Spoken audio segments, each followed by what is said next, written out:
Good morning 11th class. बेटे हम लोग हमारा अभी बैंक रिकंसिलिएशन स्टेटमेंट का चैप्टर कर रहे थे। उसके अंदर बेटे मैं आपको थर्ड टॉपिक सिखाऊंगी। जो टॉपिक कौन सा है बेटे? When debit balance of passbook is given. देखो बेटे आप सबको पता है डेबिट बैलेंस ऑफ पासबुक का मतलब क्या है। डेबिट बैलेंस ऑफ पासबुक का अर्थ यहां पर क्या है? Overdraft balance. ओके इसका मतलब क्या है बच्चों? Overdraft balance of passbook. देखो बेटे बेसिकली हमारे पास जैसे मैंने आपको पिछले टॉपिक्स में कराया कि कैश बुक का डेबिट बैलेंस फेवरेबल होता है और कैश बुक का क्रेडिट बैलेंस क्या होता है बच्चों? ओवरड्राफ्ट होता है, यानी कि अनफेवरेबल होता है। ऐसे ही बेटे जब भी हम बैंक में के अंदर पैसे जमा करवाते हैं तो क्या आता है? There is a credit balance of amounting rupees that and that. इसका मतलब बेटे पासबुक का बेसिकली जो हमारा क्रेडिट बैलेंस होता है वो तो होता है बच्चों फेवरेबल, और डेबिट बैलेंस क्या होता है बेटे? अनफेवरेबल। क्वेश्चन वही रहेगा, सिर्फ एक तरीका चेंज होगा कि इस क्वेश्चन के अंदर हमें क्या दे रखा है बच्चों? पासबुक का। तो देखो बेटे इन क्वेश्चंस में हम लोग पासबुक बैलेंस को मैच किससे करेंगे बच्चों? कैश बुक से। किससे मैच करेंगे बेटा? कैश बुक से। तो देखो बेटे हम लोग बेसिकली उसी तरह से काम करेंगे जैसे कि कैशियर ने किया है, क्योंकि बेटे बैंक रिकंसिलिएशन स्टेटमेंट एक स्टेटमेंट है जो डिफरेंस है पासबुक में, और जो डिफरेंस कैश बुक में आया है उसको क्या करने की? कॉम्बैट करने की, उसको खत्म करने की। तो देखो बेटे बीआरएस के अंदर बेसिकली जब हमें कैश बुक का बैलेंस गिवन होता है तो हम उससे पासबुक से मैच करते हैं, वो सब ट्रांजेक्शन्स करते हैं जो बैंकर्स करता है। ठीक है बच्चों। और जब हमारे पास बेटे किसका बैलेंस गिवन है? पासबुक का बैलेंस गिवन है, तो हम लोग बेटे वो हमें मैच किससे करना है? कैश बुक से करना है। तो हम बेटे वो सारी ट्रांजेक्शन्स करेंगे जो कैशियर ने कैश बुक के अंदर की है। बाकी कोई डिफरेंस नहीं है बेटे क्वेश्चन के अंदर। ठीक है, आप इसको समझिए। देखो बेटे question number 10, prepare a BRS on 31 दिसंबर। ये है बेटे हमारी बीआरएस 31 दिसंबर 2012। ओके क्वेश्चन नंबर 12 करेंगे बेटा हम लोग।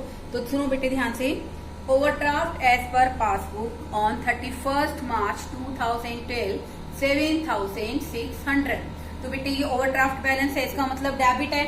आप डेबिट लिख सकते हैं बच्चों, ओवरड्राफ्ट भी लिख सकते हैं। Debit balance as per passbook. बेटे मैंने अभी आपको बताया कि डेबिट बैलेंस पासबुक का बेटे क्या होता है? हमेशा नेगेटिव होता है। तो बेटे ये आ जाएगा माइनस में। कहाँ जाएगा बच्चों? माइनस में। दोबारा से सुनो बेटे, पासबुक का डेबिट बैलेंस अनफेवरेबल होता है। जो अनफेवरेबल बैलेंस होता है बेटे वो कहाँ आता है? माइनस में, यानी कि नेगेटिव में। आगे देखिए बच्चों, checks deposited but not collected by the bank. देखो बेटे यहाँ पर कैशियर पहले खुद चेक डिपॉजिट करता है, लेकिन बेटा बैंक ने वो चेक जमा नहीं किए। तो बेटा डिफरेंस आ गया ना। कैश बुक का बैलेंस बेटे 8,560 से ज्यादा आएगा, जबकि पासबुक में तो हमने चेक ही नहीं डिपॉजिट किया। अब देखो बेटे होता क्या है, आपको पासबुक को किससे मैच करना है बच्चों? कैश बुक से। तो आप बेटे चेक क्या कर दोगे? डिपॉजिट कर दोगे। दोबारा से सुनिए बच्चों, कैशियर जब भी बैंक में चेक भेजता है तो सबसे पहले वो खुद जमा करता है। तो कैशियर ने जमा कर लिए बेटा, कितने जमा किए? 8,560। लेकिन बेटे बैंक ने जमा नहीं किए। तो अब बेटे हमें किसी के अकॉर्डिंग काम करना है? हमें काम करना है कैश बुक के अकॉर्डिंग। तो हम बेटे इस चेक को क्या कर लेंगे? जमा कर लेंगे। यहाँ पर बेटे कुछ टर्म्स हमारी ऐड की आएंगी और कुछ आएंगी बच्चों लेस की। यहाँ लिखोगे check deposited but not credited by bank. Bank ने बेटा उन चेक को जमा नहीं किया। तो बेटे अब कैश बुक में जमा है तो हम भी बेटे इसको क्या कर लेंगे? जमा कर लेंगे। ये आ जाएगी बेटे हमारे प्लस के अंदर 8,560। आगे देखिए बच्चों, incidental charges not recorded in a cash book ₹80। Incidental charges बेटे बेसिकली कैश बुक में रिकॉर्ड नहीं है। इसका मतलब बेटे बैंक से उनकी क्या हो गई है बेटा? पेमेंट हो गई है। ठीक है ना। तो इंसिडेंटल चार्जेस बेटे जो हमारे कैश बुक के अंदर रिकॉर्ड नहीं है, इंसिडेंटल चार्जेस हैं ₹80 के, note recorded in a cash book. इसका मतलब क्या है बेटे कि इंसिडेंटल चार्जेस डायरेक्टली कहाँ से माइनस हुए हैं बच्चों? 80 रुपीज कहाँ से माइनस हुए हैं? पासबुक में से। तो यहाँ रिकॉर्ड नहीं है। अब बेटे हमें बैलेंस करना है कैश बुक से मैच। तो बेटे मैं इसके इफेक्ट को कैंसिल करने के लिए 80 रुपीज क्या कर दूंगी, ऐड कर दूंगी, ताकि जो इंसिडेंटल चार्जेस बैंकर्स ने पे किए हैं, बैंकर्स बेटे अगर इंसिडेंटल चार्जेस पे करेगा तो अल्टीमेटली मेरे बैंक का बैलेंस क्या हो जाएगा बच्चों, रिड्यूस हो जाएगा। और बैंक का बैलेंस रिड्यूस हो गया इसका मतलब पासबुक में से 80 रुपीज क्या हो गए बेटा, माइनस हो गए। तो बेटे हमें तो क्वेश्चन किसके अकॉर्डिंग करना है, कैश बुक के अकॉर्डिंग करना है, बट कैश बुक में कोई रिकॉर्डिंग नहीं है, तो हम उसको बेटे क्या करेंगे, मैच करने के लिए वापस ऐड कर देंगे। आप यहाँ लिखोगे, ये फर्स्ट है बच्चों, incidental charges not recorded by,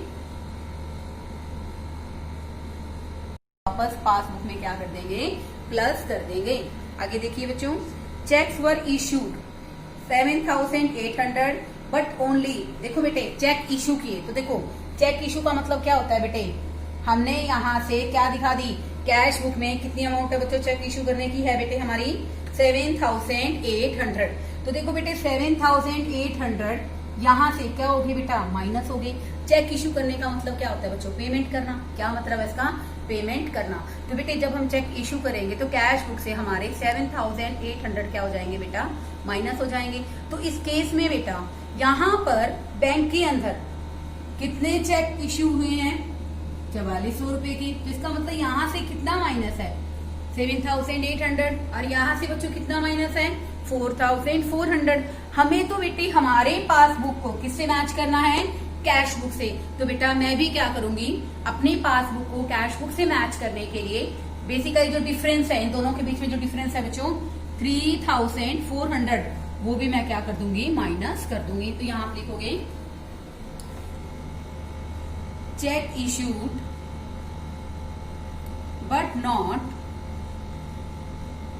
presented for payment, but not presented for payment। ये है बच्चों हमारा 3,400, कितने का लिखोगे बेटे, 3,400। आगे देखिए बच्चों क्वेश्चन, अब देखो बेटे इसके अंदर आपको दे रखा है insurance premium paid by the bank. Insurance premium बेटे बैंक ने पे कर दिया, कितने का, 4,200 का। तो इसका मतलब बैंक ने बेटा 4,200 क्या कर दिए बेटा, यहाँ से माइनस कर दिए, ठीक है। लेकिन कैश बुक में कोई इंफॉर्मेशन नहीं है। तो बेटा हमें तो बस एक ही बात ध्यान रखनी है, सबसे इम्पोर्टेंट, कि हमें अपने पासबुक का बैलेंस हर तरह से हमारे कैश बुक से मैच करना है। तो पासबुक में बेटा हमारा इंश्योरेंस प्रीमियम के 4,200 माइनस है, मैं इसको कैश बुक से मैच करने के लिए इसको वापस क्या कर दूंगी बेटा, ऐड कर दूंगी। तो इसका इफेक्ट क्या हो जाएगा बच्चों, खत्म हो जाएगा। तो यहाँ आ जाएगा insurance premium paid by the bank, इसको वापस ऐड कर देंगे बच्चों हम लोग 4,200। लास्ट एंट्री देखिए बच्चों, देखो बेटे इस क्वेश्चन के अंदर आपको क्या दे रखा है, 31 दिसंबर 2012 को हमने बेटा कैश डिपॉजिट कराया, कितने का डिपॉजिट कराया, 385 का। लेकिन कैशियर ने गलती से कितने पैसे जमा कर लिए बेटा, 485।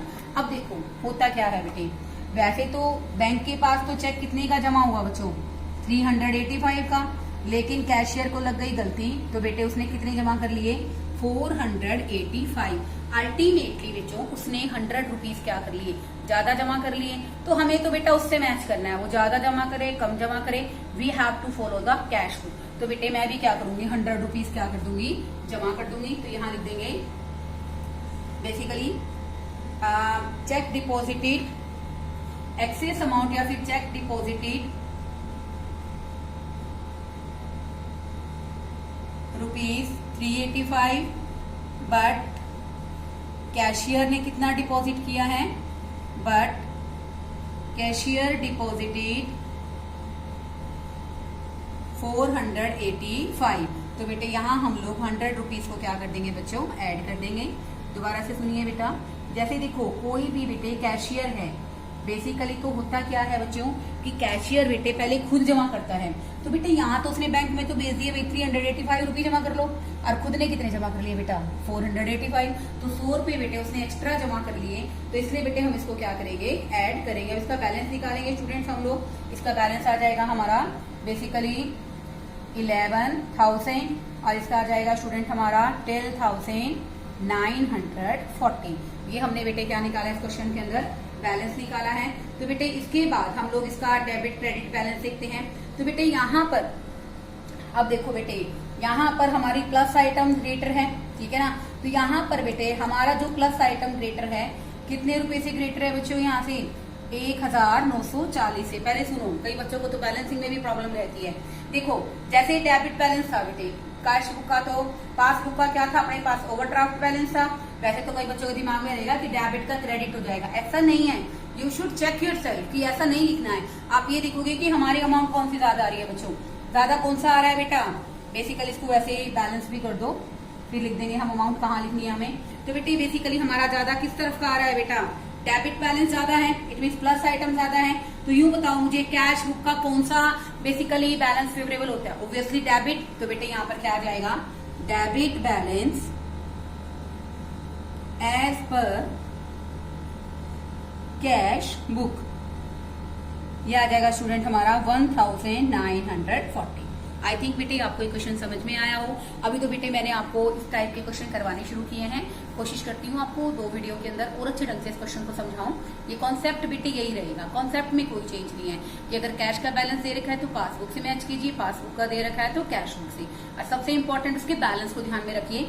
जैसे टॉपिक कौन सा था, when debit balance of passbook is given, we all know that debit balance का मतलब क्या है बच्चों, ओवरड्राफ्ट। तो इसलिए बेटे हमेशा कहाँ आएगा ये ओवरड्राफ्ट बैलेंस, नेगेटिव में। और लास्ट में बैलेंसिंग करते हुए टोटल ध्यान से कीजिए। और दूसरी बात बच्चों, यहाँ पर हमारा प्लस ज्यादा है, यानी कि plus item is greater than the negative item, यानी कि कैश बुक का बेटे प्लस कौन सा होता है, डेबिट। तो बेटे यहाँ पर क्या आ गया, debit balance as per cash book. I hope आपको ये चैप्टर समझ में आए। Okay, thank you students.